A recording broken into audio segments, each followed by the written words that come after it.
Welcome to the XT Podcast, your ultimate destination for valuable insights, practical advice, and inspiring stories that will transform the way you experience business, governance, and life.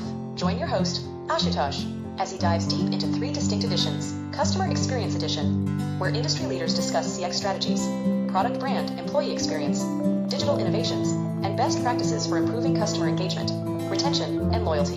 Have you ever wondered why some customer experience initiatives fail to deliver results? Are you curious about the common missteps that can derail even the most well-intentioned CX program? Do you want to learn how to avoid these missteps? How do we ensure that CX efforts lead to meaningful, measurable business outcomes? In today's episode, we will explore the answers to these questions and many more. Good morning, good afternoon, good evening to all of you on the other side.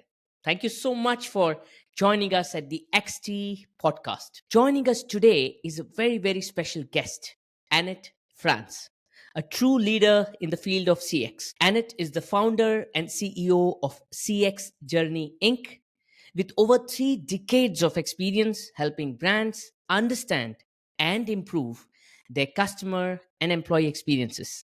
She's the author of 2 very influential books. The first one is Customer Understanding, and the second one is Built to Win. And she has also been named one of the most influential tech women on Twitter by Business Insider. I've added the links to her books to the description of this episode. Please do give them a read, and you would know how to bring a customer back into customer experience, and also how to design a customer-centric culture.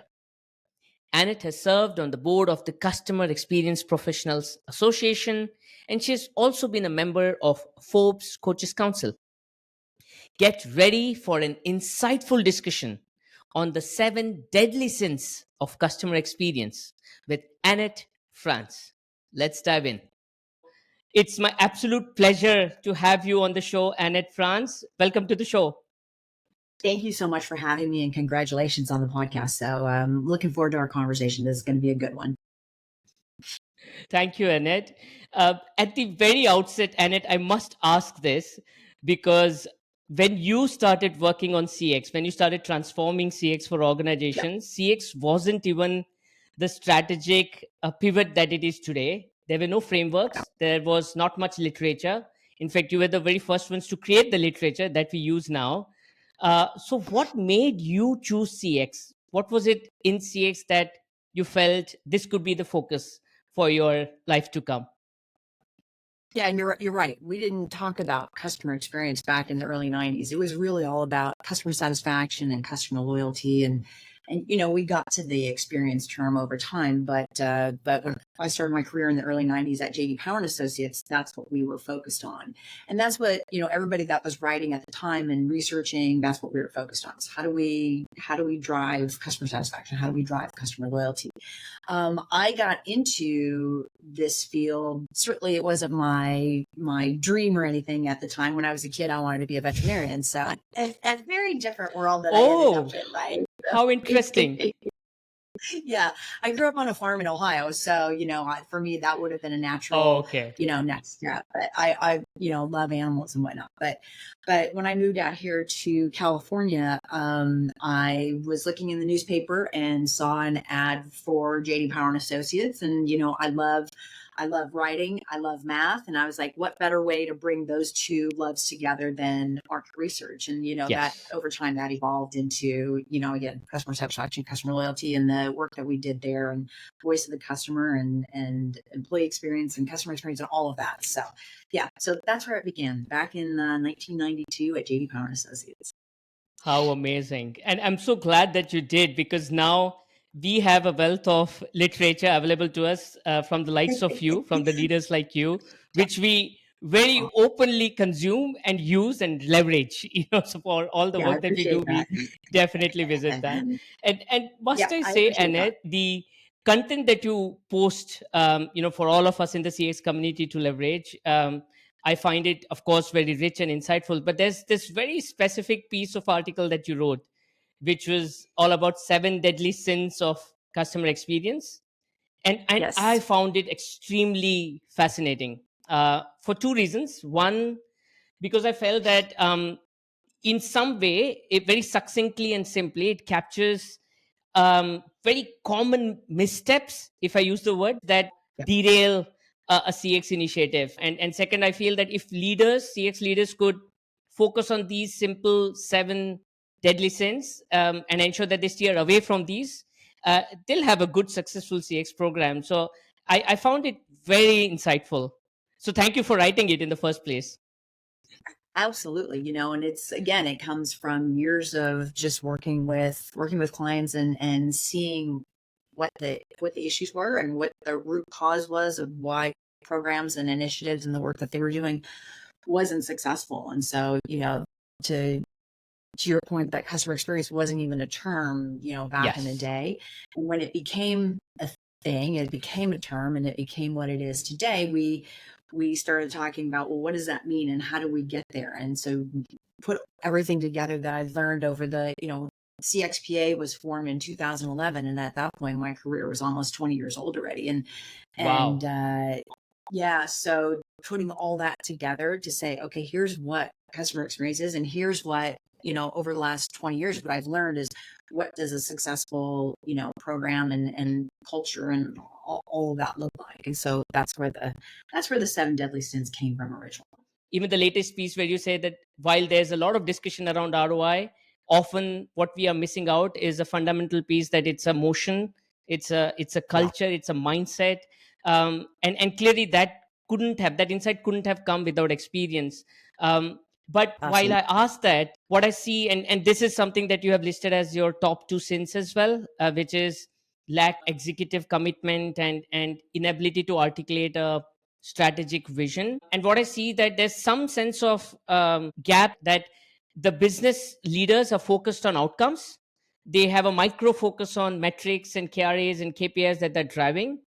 And CX for them is good to have, good hygiene factor, good to talk about, but they cannot either envision how it is executed, or they don't just think of it as a priority. But how do you bridge that gap? Because while we understand that's a necessity, but how to do that is a black box. So how would you advise addressing this?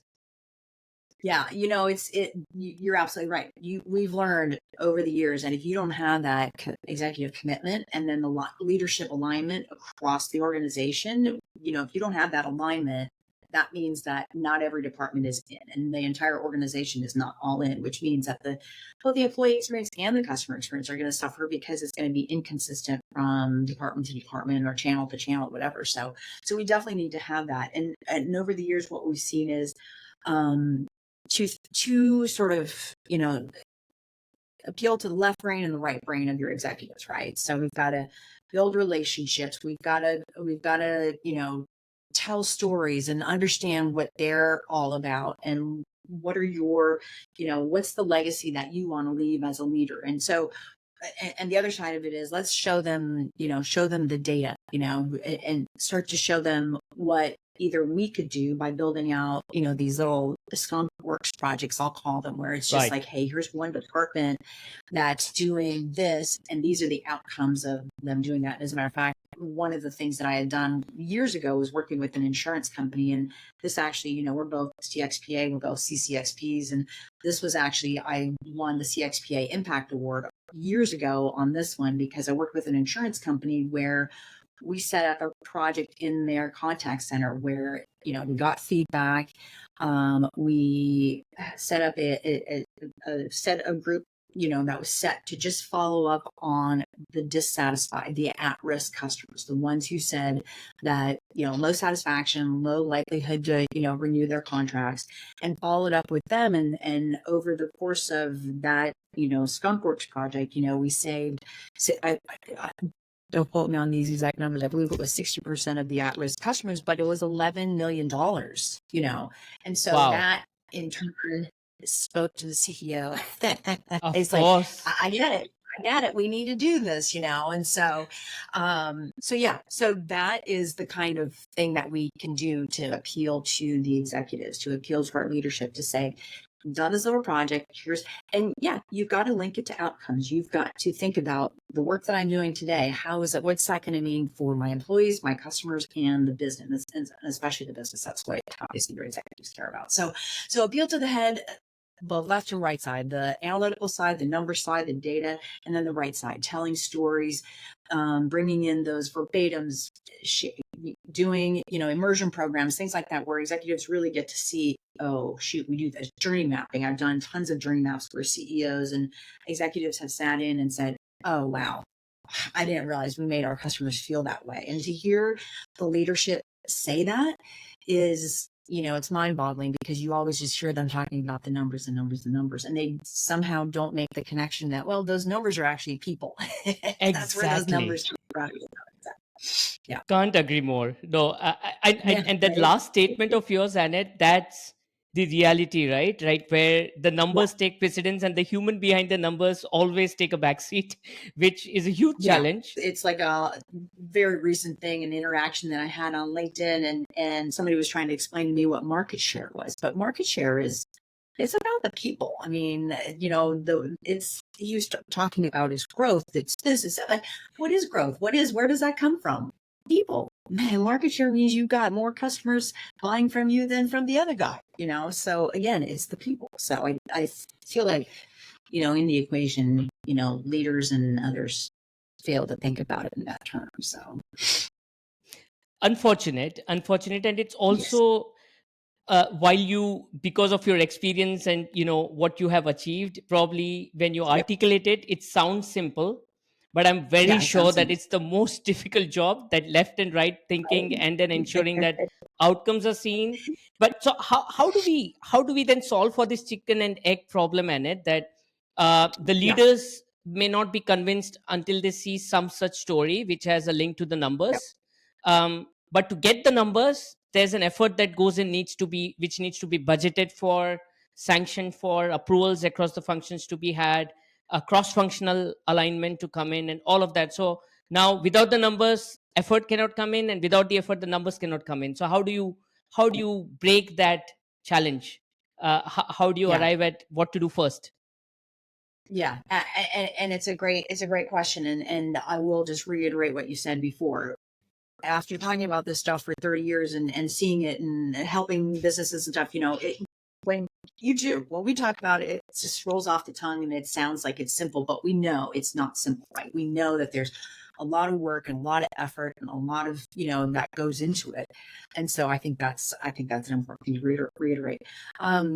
The challenge really is that we need to focus on outcomes. And I think that sometimes we don't think about it in those terms, and that's how we get our leaders to move. We need to learn to speak their language. And like I said a few minutes ago, about what legacy do they want to leave? I had the opportunity to work with a law enforcement agency, and the head of the agency was leaving, a local law enforcement agency, and he was going to be leaving within the next 2 to 3 years. And at the time it was, okay, well, this is important, but how do we speak to him? Well, what legacy do you want to leave? Do you want to leave this legacy of the department was falling apart and the community thought that, we don't need police and police are bad and blah, blah, that whole line of thinking? Or do you want to leave a legacy of, I care about the community, my officers, my team, my people, everybody cares about the community, and how do we go about doing that? And so we went in those terms and had those kinds of conversations, and what a difference it makes, and of course he was thinking the same thing. Yeah, I'm going to retire. I don't want to be, that's not the legacy that I want to leave, that people didn't think that I didn't care about the community and didn't care and believe that, what we do is important, and we need to, take in the voice of the citizen into what we're doing. So yeah, that makes a big difference. So I really think it is about speaking in their language. How do you figure out what to do first? The important thing is that we know the things we need to have, right? We need to have, and it's funny because in Built to Win, I wrote about, the 10 foundational principles of a customer-centric organization. And people would ask me, like, what are the most important ones? Or did you write them in order? Or, that kind of thing. And it was like, No, I didn't write them in order, but I think the two most important things that you have to have to have any kind of success and any kind of transformation is the right culture and the leadership team is on board and aligned and everything, right? So and those two have to work hand in hand. And in order to have the right culture, we really do have to have the leadership on board. So if I had to put it more first, I'd have to put the leadership team more first because they're the ones who need to drive that culture ultimately. And so that's where I would go. And that can be for many, that can be a daunting task. But again, I've talked about some of the things that we can do, the head and the heart, and building those relationships and showing data and not forgetting about the emotional side and showing some heart and really helping them understand that we're talking about humans, not just numbers, right? So Absolutely. Can't agree more with you when you say it's the leadership where we need to begin our work. It all yeah, happens at the top. I agree that there's a sense of maturity curve where, once the vision comes on board, when the roadmap is in place, when the actions start happening, slowly the organization moves into listening into the customers. That's also another sin that you have counted, that inability to listen to the customer feedback, not being able to listen to the customers. yeah, And I can't agree more. And once you address that, you start listening in. But then there's a challenge of you becoming reactive, where you get to hear a problem and then you solve for it, and yeah, inadvertently you end up waiting for a problem to emerge for it to be yeah, solved. So how does yeah. one become even proactive? Is there a way to do so? And as I thought about this question, I thought, there's surveys and there's those kinds of things where I think they're, reactive. We're finding out after the fact. We can go and do things that are more proactive, like, interviewing customers and looking at certain groups of customers and listening for emerging trends and, those kinds of things. Having a customer advisory board where you can, really get out there ahead of things, if you will. But one of the tools that I think is we forget about, and it's not just about surveys, is to do service blueprints and go in there and dig deep. Look at look at the customer journey, and then look at what's happening behind the scenes, the tools, the systems, the processes, the policies, the people that are creating and supporting and facilitating the experience that customers are having, and do this on a regular basis. Don't just wait, like to your point, don't just wait and react. Do it on a regular basis and take a look and say, oh, well, that doesn't make sense. Talk to your employees. I think really that's probably the way to do that, is to talk to employees and hear what they're hearing, listen to what they're saying, listen to them say, we don't have the training, we don't have the tools, we don't have, the right processes, or the processes are broken, or the policies are outdated, and I think that's probably the best way to be proactive about it, is to listen to the folks who are seeing those emerging trends and who are seeing things happen before the customer is even going to feel them. They're feeling it, right? So I think that's where I would go, is looking at, talking to your employees, doing the service blueprint, doing some process mapping, doing those kinds of things to say, hey, this is about to break, or hey, this is about to become an issue. There's also some predictive tools out there that will allow you.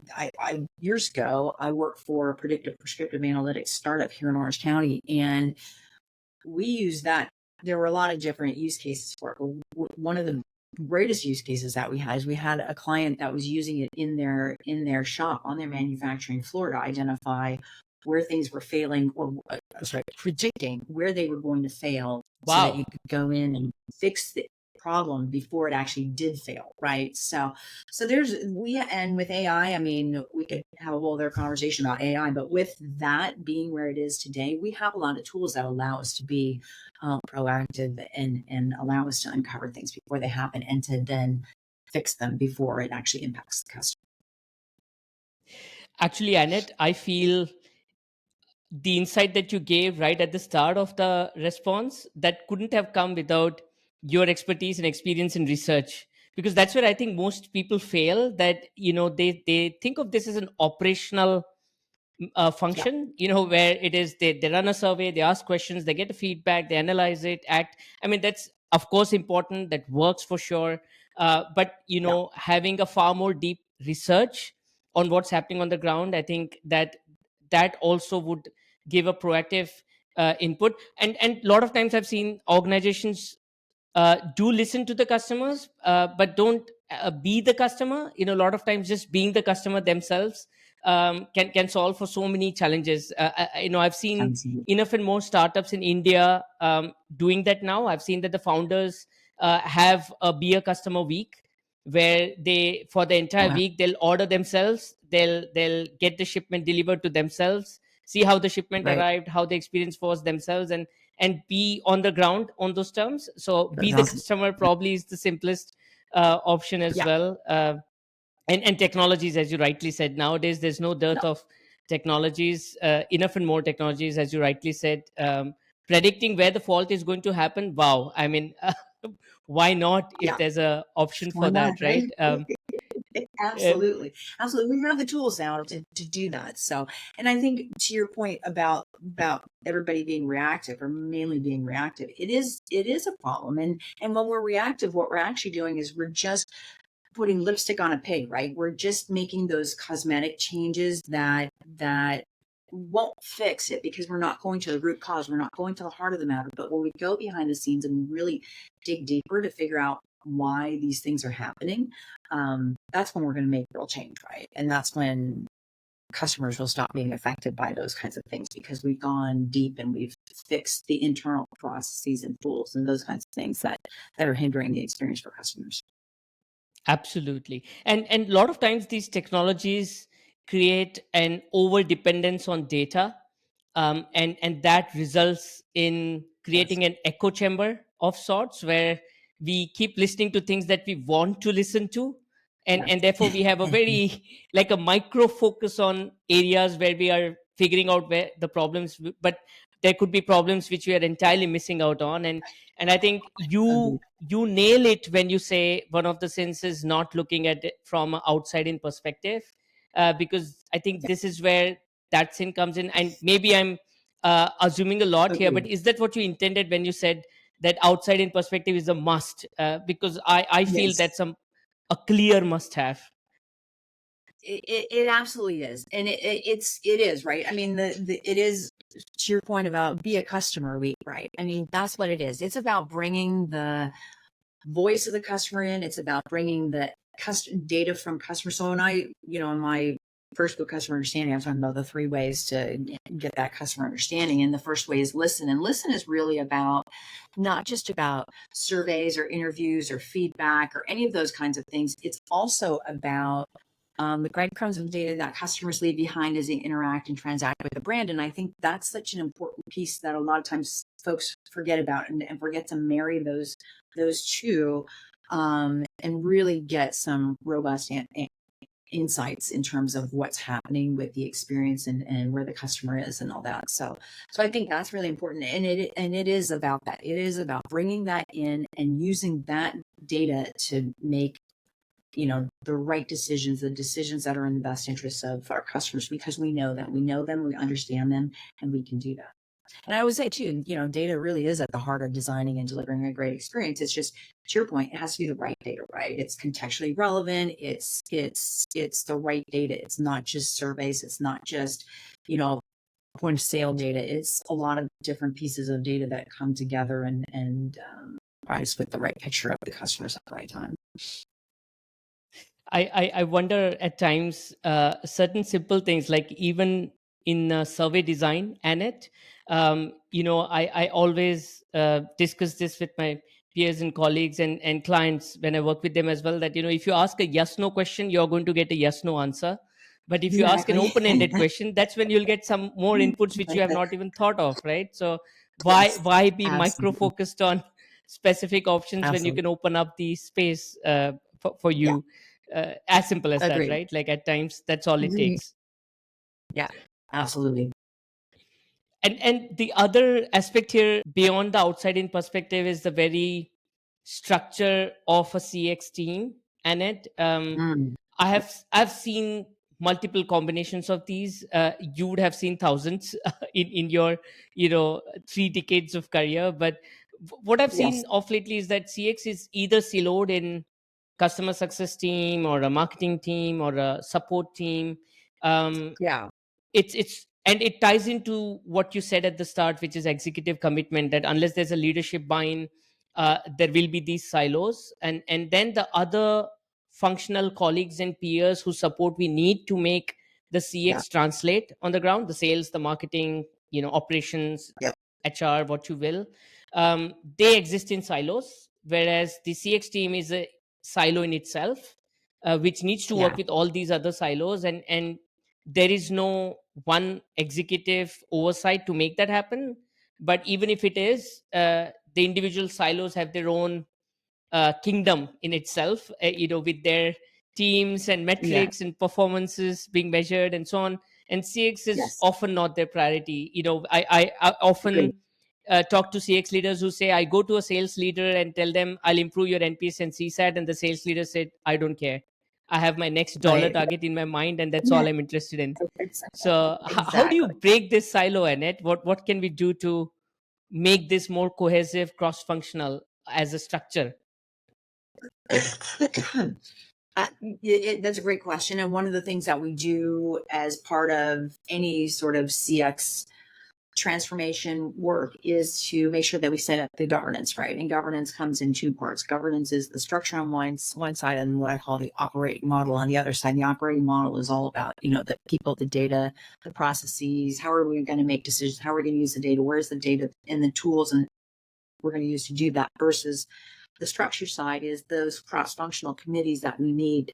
Going back to answering your question, that's how we're going to break down those silos and get people working together for this common cause, right? Those cross-functional committees, two primary committees being the customer experience champions. They're cross-functional folks who are already customer jaded, right? They're model citizens, model employees who we know love people, want to do what's right for the customer, do what's right for the customer, those kinds of things. We bring them together. And then also the culture committee, which is, a group of employees who are cheerleaders for the culture, who live the culture, who help to drive a great experience for our employees as well. And so bringing these groups together, and I'm about to go with a client and train their committees here in the next couple of weeks. And I just finished doing another training just a couple of weeks ago where sitting and watching these people who have never worked together, because to your point, silos, right? So who have never worked together to do anything, or, maybe pass each other in the hallway and say hi, kind of thing. But to see them learn about what other departments are doing and how they fit in either down the line or up the line, and how if we work together, we can all do this thing much better than we're doing today. And so that's the power of it. And that's how I, in the frame of the culture and customer experience transformation, like to bring and break down or connect the silos, is these governance committees, right? And having these teams, these cross-functional teams, work together, listening to, customer feedback and looking at the data, and then taking it back to their departments to say, hey, listen, this is what we're hearing from other departments. This is what we're hearing from our customers. We have these issues that we need to fix. And the culture committee is, hey, here's what our core values are. Here's what we're doing to ensure that the organization is going to live those values, So very powerful part of any sort of transformation is to have those committees in place.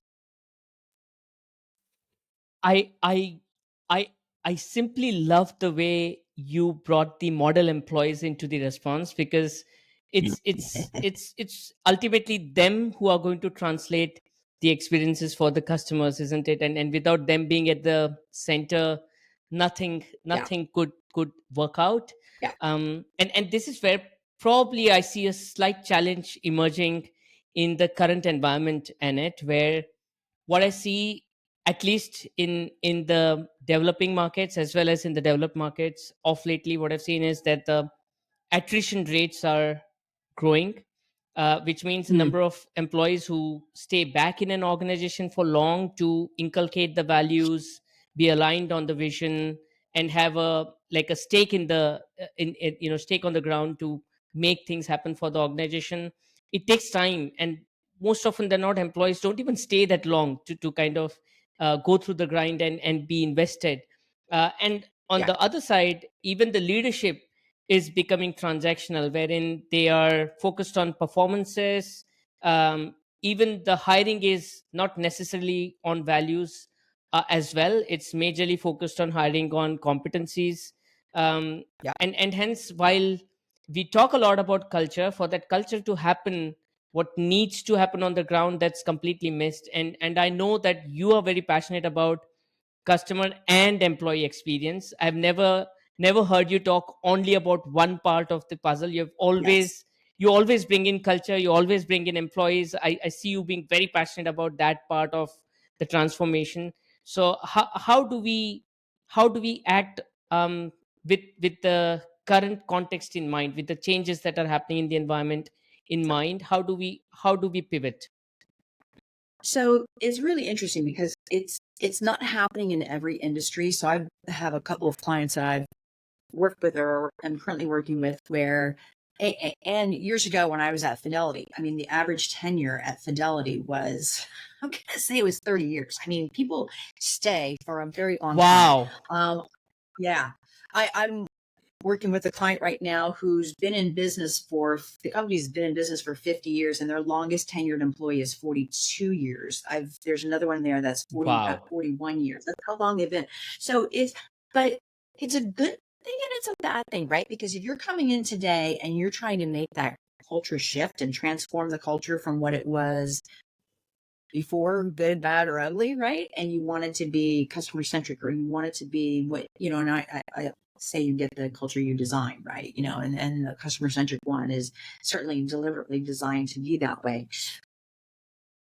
You're right with the new employees coming in, they're bringing new ideas. And a lot of times the employees who've been there for 20, 30, 40 years are set in their ways and it's a challenge. And so how do you bring them together? And so there's a lot of wrangling. There's a lot of there's a lot of conversations. There's a lot of explaining why we're doing this. What's in it for me? What's in it for the business? What happens if we don't do it? I think a lot of people don't think about having that conversation. What happens if we don't do this right? And so I think those kinds of conversations have to be happening. The whole thing with people not staying as long as they used to stay, engagement is down. I just saw another statistic from Gallup recently where engagement numbers are down. And I think I also think it's a generational thing, where the I'll call them kids are chasing the dollar, right? I can speak from experience in hearing from my kids and their friends and stuff. Oh, well, because here in California, the minimum wage is 20, whatever it is now, $20. Some places it's 20, for some fields it's 25, or they're trying to get it to 20. They're chasing the dollar because they're like, over the years, I've heard their friends say, okay, well, I'm going to quit here and go here because I'm going to make $1 more an hour because they pay $1 more, that kind of thing. And so you mentioned earlier about some of these things being transactional, not just the leaders thinking transactional, but these kids, these employees are thinking transactional too. They're like, I'm not thinking about a career. I'm thinking about how much money can I make today? And then I'm going to move on to the next one. I'm going to make money there. And I think when we were growing up, we were thinking about career. We were thinking about, and that's why we have, in our generations, folks who are staying 20, 30, 40 years, because we think about the career and where we want to go and the trajectory we want to go in. And I don't think that the younger generation right now thinks that way. So for me, I think it's a generational thing. I don't know how we fix that. I have those kinds of conversations with my kids all the time, trying to fix it, at least in my little world here. But yeah, it's definitely, and because of the economic environment that we're in right now as well, inflation and everything else, I think, and they're seeing the inability to go out or rent their own place or buy a place, or the American dream and the same dream across the world, I'm sure, to own a home and have what my parents had, or have kind of thing. It's out of reach for them. So that's why they're kind of chasing, and not staying, because they feel like they can get more if they move around, So in the 2 minutes since you asked me that question, that's what I can come up with is, just what I'm seeing and hearing and where we are today. So It's not going to be easy. I concur with you. There's no easy answer to this problem. It's a problem with which every leader is grappling with. I agree. And I think, and I've said this over the years too, is if we look at employees the same way that we look at what the customer problem, the customer situation, right? And churn and retention and all acquisition and all of that. I mean, we need to do the same thing on the employee side, right? It's employee understanding. That's what it is. It's we need to listen to them and understand their needs, their pain points, the problems they're trying to solve. Who are they? What are their preferences and expectations? Why do they want to work here? And what can we do to improve the experience? I read, speaking of Gallup engagement numbers, I read an article by Gallup the other day that said that employees today are looking for this sense of belonging, right? Coming into an organization and feeling like they're part of something bigger or part of something, period, right? So I think those are the kinds of things that we need to do. We need to understand our employees, do the work to really listen to what their needs and expectations are and go from there. So that's a very interesting point you made, Annette. Not many people actually consider this employee piece from the very structured approach that we typically have for the customers, like doing the employee persona map and journey mapping for the entire employee journey from hiring to onboarding to exit. And going the whole 9 yards the same way that you would for a customer. I think you have to go back to the ABC at the end of the day to make things happen. Absolutely. One last question before we close the conversation. I have too many questions, but the podcast wouldn't be enough. So I'll pick your brain beyond the podcast as well. But for this podcast, Annette, one specific question for the new professionals. If the new professionals who are interested in this space of CX, who want to learn more about it, be involved, get in, what would be your advice to the new professionals? Is it necessary for the individual to come from tech background or a services background or a research background, or it doesn't matter? They can always get in from whichever background they come from. Yeah, I don't think it really matters. I think what really matters is, who you are as a person and are you a people person, right? I think that's what we're at here. Are you a people person? You can come from the tech world and still be a people person and say, hey, we're going to use this technology to, facilitate and create an experience for customers. I came from the market research world, right? I think I've seen others who've come from customer success, from customer service, from operations. There is no one entry into this, but I think once you decide that you want to be a customer experience professional, you have to know what that is and what that means, right? It's not customer service agent. It's not a sales associate. Customer experience professional is the person or the people, the team, the group of folks who go out and do this work to, design the CX strategy, to, gather the feedback, to listen to customers, to do the journey mapping, so that we can take all of that, what we know about customers, and share it with the rest of the organization, who is then going to make changes and improvements and everything. So I think that's an important thing for people to understand. And so I think really educating yourself on what CX is, and what a CX professional does is really key. Networking, hanging out with your peers and learning from them. And I think probably a good way to wrap that up, and I'll just put a plug in here and say, join the CXPA, right? I mean, you'll get all of that. You'll get the education piece, you'll get the networking piece, you'll get everything you need to know, the guidance, people who I always say it's our peeps, right? It's our similar people we all love to share, because it is, the profession is what it is. We all love to share. Ask any question. It's not a dumb question. Just ask. And there's bound to be somebody in the group who's had, experience doing that, or who has a viewpoint on it. And the resources that CXPA has are amazing as well. So a lot going on there. But I think really the bottom line is to educate yourself and then network and talk to people and get to know people who are already in this field and talk to them about how their career has progressed and what they've done. Amazing. And I must say, Annette, that, amidst all the functions that exist across all the professional tracks, I think all those that I've talked to from the CX space, one common thing has been they have been the nicest of people. maybe it's because Right? of the empathy, Exactly. right? I mean, it's Yes. somehow, I mean, I don't know what's the factor, what's the X factor, because I've always Yeah. found everyone, at least from the CXPA community, including you, when I reached out to you the first time, asking about my book, about, possible projects, about CXPA, about CCXP. You've always been Yeah. open, always been, sharing inputs, insights, and Yeah. everyone in the network. Probably it's the function that needs this as well. I mean, it's you can't do right by the customer without being empathetic and without being genuinely Absolutely. interested in making the transaction count for them, right? So it's just the nature of work that demands the right people, the nicest of people to come in. So for all the Yep. new professionals, if they want to join this space, then be the nicest person around. You will probably make the best CX professional, right? Exactly. Yes.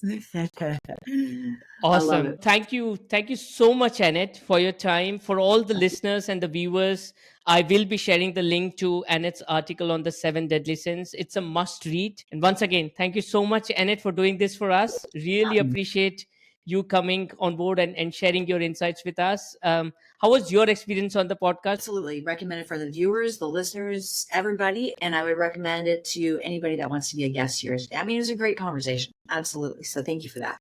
Thank you, Annette.